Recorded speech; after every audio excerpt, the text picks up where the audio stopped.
जय माता की दोस्तों, धर्म विद्या स्रोत चैनल में आप सबका बहुत बहुत स्वागत है। दोस्तों, आज की वीडियो में बहुत ही विशेष जानकारी लेकर आई हूँ। इस जानकारी को यदि विद्यार्थी अपने लक्ष्य के लिए, अपने कार्यों की सफलता के लिए अमल में लेकर आते हैं तो अवश्य ही वे जिस भी कार्य के लिए इस उपाय को करते हैं उस कार्य में उन्हें सफलता की प्राप्ति होगी। दोस्तों, इस चैनल द्वारा जो भी बताए गए उपाय हैं वे सभी कारगर हैं, सिद्ध किए हुए उपाय हैं। जो भी विद्यार्थी पूर्ण श्रद्धा और विश्वास के साथ इन उपायों को करता है तो अवश्य ही उन्हें हर कार्य में सफलता की प्राप्ति होती है। दोस्तों, परीक्षा के समय परिश्रम करने के साथ साथ यदि आप भगवान से जुड़ जाते हैं, प्रभु से जुड़ जाते हैं तो आपके सभी कार्य आसान हो जाते हैं और सरल हो जाते हैं। यदि आप परीक्षा देने जा रहे हैं तो वह परीक्षा आपके लिए बहुत ही सरल हो जाएगा। यदि आप इंटरव्यू के लिए निकल रहे हैं तो इंटरव्यू आप बहुत ही आसानी से दे पाते हैं। ज्ञान की वृद्धि होती है, ज्ञान का विकास होता है, बुद्धि प्रखर होती है यदि आप इन उपायों को पूर्ण श्रद्धा और विश्वास के साथ अपने जीवन में अमल करते हैं। तो दोस्तों, विद्यार्थियों का जीवन बहुत ही संघर्षमय होता है, कठिन होता है, क्योंकि उन्हें उन सभी चीज़ों का त्याग करना पड़ता है जो कि जिन चीज़ों की ओर वे आकर्षित होते हैं, जिससे कि उन्हें आनंद मिलता है, एक उनके लाइफ में फन होता है, उन सभी चीज़ों का त्याग करना होता है। इन सभी वस्तुओं का त्याग कर कर आप आगे बढ़ते हैं तो कामयाबी को, आप सफलता की प्राप्ति की और ऊंचाइयों को छू सकते हैं, सफलता की ओर अग्रसर होते हैं। कोई भी ऐसा व्यक्ति नहीं जो आपको रोक सके आपकी लक्ष्य की प्राप्ति के लिए। दोस्तों, जो कार्य आपको करना है तो ये उपाय आपको करना कैसे है। दोस्तों, यदि आपके घर में तुलसी का पौधा है और वह तुलसी का पौधा सूख जाता है तो उस तुलसी को उखाड़ कर आप कहीं भी इधर उधर बिल्कुल ना फेंकें, कबाड़ में ना फेंके, ना ही ऐसे इसे जलाएं। क्या करना है, उसी तुलसी के उपाय से आपके कार्यों में सफलता की प्राप्ति होती है। परीक्षा में आप अव्वल आते हैं, अच्छी रैंक प्राप्त होती है। इंटरव्यू या नौकरी के लिए परीक्षा दे रहे हैं, परिश्रम कर रहे हैं, उसमें सफलता की प्राप्ति होती है। यदि तुलसी सूख जाती है तो सूखी हुई तुलसी की जो डंडी होती है उसे धोकर धूप में सुखाकर, फिर सुखाने के बाद साफ स्वच्छ कपड़े से उसे पोंछ लें कि उसी डंडी को आप 3 तरीके से प्रयोग कर सकते हैं। यदि तुलसी में पत्ते हैं और पत्ते भी सूख गए हैं तो उस पत्तों को निकाल लें। फिर पत्तों को निकालने के बाद उसे अच्छे से रगड़ लीजिए, वह एक पाउडर का रूप ले लेता है। पाउडर बनने के बाद उसे एक डिब्बे में संचय कर लें। फिर जब भी आप परीक्षा देने जा रहे हैं या किसी इंटरव्यू के लिए जा रहे हैं, पाउडर में थोड़ा सा गंगा जल डालकर भगवान श्री हरि विष्णु, श्री ठाकुर जी महाराज के मस्तक पर लगाकर अपनी कामना बोलते हुए वह तिलक लगाते हैं। फिर उसी तिलक को आप अपने मस्तक पर लगाकर अपने कार्य के लिए निकल जाते हैं, परीक्षा के लिए निकल जाते हैं, इंटरव्यू देने के लिए निकल जाते हैं तो अवश्य ही आपका इंटरव्यू बहुत ही अच्छा होगा, परीक्षा अच्छी होगी, अच्छी रैंक प्राप्त होगी। दोस्तों, यह हरिचंदन का बहुत ही महत्व माना जाता है। हरिचंदन भगवान श्री हरि विष्णु का प्रतीक है। तुलसी में भगवान श्री हरि विष्णु वास करते हैं, श्री शालिग्राम जी महाराज वास करते हैं। श्री ठाकुर जी के महाराज के मस्तक पर यह तिलक लगाकर, फिर अपने मस्तक पर तिलक लगाकर आप कार्य के लिए निकलेंगे तो अवश्य ही आपको कार्य में सफलता की प्राप्ति होती है। इतना महत्व माना जाता है इस हरिचंदन का। दोस्तों, दूसरा क्या प्रयोग है, दूसरा उपाय आपको कैसे करना है। दूसरा उपाय भी आपको तुलसी की डंडी का ही प्रयोग करना है। यदि तुलसी सूख जाती है तो तुलसी की डंडी के छोटे छोटे टुकड़े कर लें, साफ सुथरा करके स्वच्छ वस्त्र से उसे पोंछ लें। तुलसी की डंडी के 1 इंच के छोटे छोटे टुकड़े कर लें।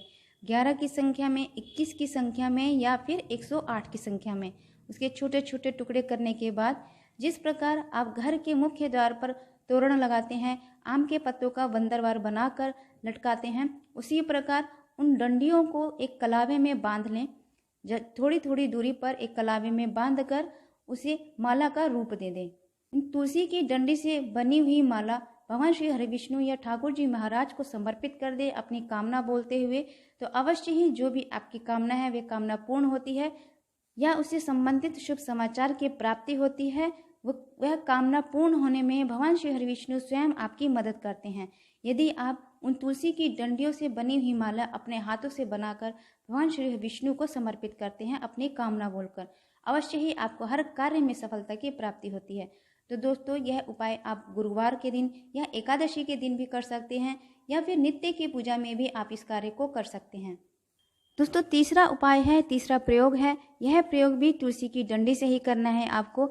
तुलसी की डंडी का प्रयोग इसलिए बताया जा रहा है क्योंकि तुलसी का में सकारात्मक ऊर्जा का संचार होता है। जिस घर में तुलसी का पौधा लगा होता है, जिस घर में तुलसी की सेवा की जाती है, वहाँ उस घर में सकारात्मकता का निवास बना रहता है। भगवान श्री हरि विष्णु माता लक्ष्मी की कृपा बनी रहती है। वहाँ किसी भी प्रकार से आर्थिक रूप की तंगी नहीं होती है। परिवार में गृह क्लेश नहीं बना रहता है। हमेशा परिवार के सदस्यों में सामंजस्य बना रहता है। परिवार में प्रेम बना रहता है जहाँ तुलसी के पौधे की सेवा की जाती है। तो दोस्तों, तुलसी की डंडी का तीसरा प्रयोग ये है, यदि आप भगवान श्री हरि विष्णु के सम्मुख एकादशी के दिन, गुरुवार के दिन या फिर नित्य की पूजा में भी आप इस प्रयोग को कर सकते हैं, रोज अपनी कामना बोलते हुए। तो क्या करना है, तुलसी की डंडी को साफ सुथरा कर लें पहले, फिर साफ स्वच्छ कपड़े से उसे पोंछ लें। पोंछने के बाद उसके भी 1-1 इंच के टुकड़े कर लें उस लकड़ी के। फिर उस लकड़ी के टुकड़े करने के बाद जिस तरीके से एक धूपबत्ती का जैसे साइज होता है, उसी साइज में उस लकड़ी के टुकड़े कर लें। एक डिब्बे में उन लकड़ी के टुकड़ों को आप संचय कर लें। फिर उसी डब्बे में घी भर कर रख दें, जिससे कि वह लकड़ी पूरे अच्छे से भीग जाए। भीगने के बाद जब भी आप चाहते हैं भगवान श्री हरि विष्णु की कृपा प्राप्त हो, उन्हें प्रसन्न करना चाहते हैं, कोई आपकी ऐसी कामना हो जो भगवान श्री हरि विष्णु पूर्ण कर सकें, तो उनके सम्मुख उसमें से एक लकड़ी निकाल कर दिए में रख कर थोड़ा सा घी डालकर भगवान श्री हरि विष्णु के सम्मुख उस ज्योत को प्रज्वलित करें। ठाकुर जी महाराज के सम्मुख उस ज्योत को प्रज्वलित करें। ऐसा करने से उस ज्योत को प्रज्वलित करने के बाद अपनी कामना बोलकर पूरे घर में उस ज्योत को घुमाकर मंदिर में रख दें। ऐसा करने से स्वयं भगवान श्री हरि विष्णु आपकी हर कार्य में मदद करते हैं, हर कामना आपके पूर्ण करने में आपकी स्वयं मदद करते हैं। जिस भी कार्य के लिए आप यह तीनों उपाय करते हैं, वह कामना आपकी पूर्ण होगी। दोस्तों, इस प्रकार से आपको तुलसी के 3 प्रयोग करने हैं। तुलसी यदि सूख जाती है तो उसे बिल्कुल ना फेंकें। तुलसी का इस प्रकार से धार्मिक रूप से प्रयोग करें, जिससे कि भगवान श्री हरि विष्णु माता लक्ष्मी की असीम कृपा आपको प्राप्त हो। दोस्तों, भगवान श्री हरि विष्णु की कृपा प्राप्त होने से स्वयं माता सरस्वती की कृपा उन पर हो जाती है। तो विद्यार्थी तुलसी के पौधे की सेवा करते हैं। तुलसी के पौधे के आसपास साफ सफाई का ध्यान रखें। उनके आसपास जूते चप्पल बिल्कुल ना उतारें। तुलसी के पौधे में यदि कोई भी अनावश्यक पौधा उग जाता है तो उस पौधे को निकाल कर अलग कर लें। तुलसी के पौधे में भगवान श्री शिव शंकर का स्नान अभिषेक किया हुआ जल बिल्कुल ना डालें। ऐसा करने से आप पाप के भागी बन सकते हैं। तुलसी के पौधे में शालिग्राम जी के साथ उनकी पूजा करने से भगवान श्री हरि विष्णु की कृपा प्राप्त होती है। तुलसी के पौधे में सुबह जल डालें, शाम के समय दीप प्रज्वलित करें, तुलसी की परिक्रमा करें। तुलसी का मंत्र ओम तुलसी देव्यो नमः या फिर ओम नमो भगवते वासुदेवाय नमः मंत्र का जाप करके 1 या 7 बार परिक्रमा करें। तो इस प्रकार से यदि तुलसी सूख जाती है तो तुलसी की डंडी का प्रयोग करें। धार्मिक रूप से तुलसी का हरी चंदन बनाकर, तुलसी का जोत बनाकर, तुलसी की माला बनाकर भगवान श्री हरि विष्णु, श्री ठाकुर जी महाराज या शालिग्राम जी के जो भी स्वरूप आपके पास विद्यमान हैं, उन्हें अपनी कामना बोलकर समर्पित करें, जिससे कि भगवान श्री हरि विष्णु माता लक्ष्मी की असीम कृपा आप पर प्राप्त हो, धार्मिक लाभ प्राप्त हो, मोक्ष के द्वार स्वयं खुल जाते हैं यदि आप तुलसी की सेवा करते हैं, तुलसी भगवान श्री हरि विष्णु पर अर्पित करते हैं।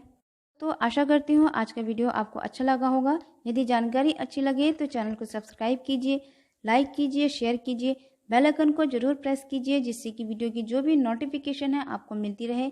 मिलते हैं अगले वीडियो में, तब तक के लिए नमस्कार। जय माता की।